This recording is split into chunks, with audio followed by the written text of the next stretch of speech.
gold mine almost 5,000 feet below the surface. Before closing in 2002, it used to be the deepest and largest gold mine in North America.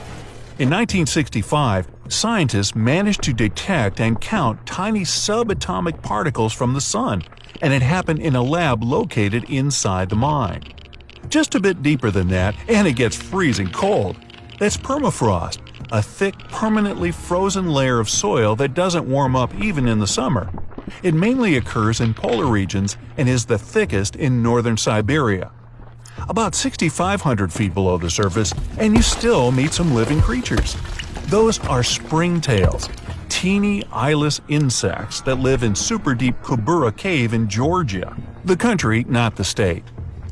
At a depth of almost 7,200 feet, you reach the bottom of Voronezh Cave in Georgia.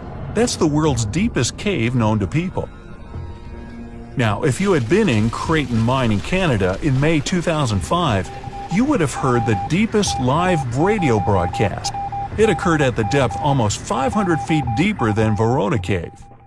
The deepest single-shaft elevator on the planet reaches 10,200 feet underground.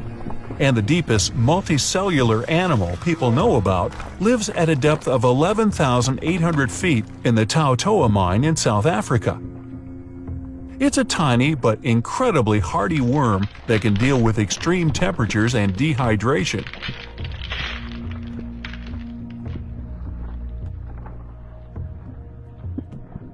Four miles down underground is the average depth of the oceanic crust.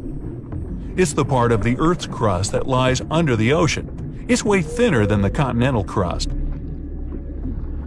At the same depth, in northeast China, you meet the deepest known microbe.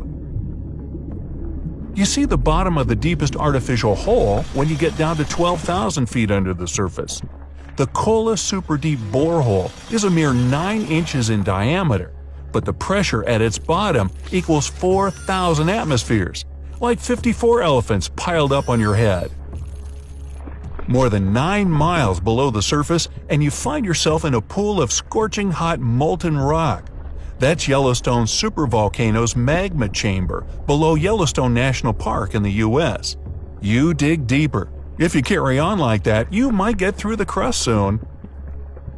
The oceanic crust is usually 3 to 6 miles wide, while the continental crust can measure 28 miles wide in some places. But even though the oceanic crust is thinner, it's way denser. That's why it floats lower in the mantle than the continental crust.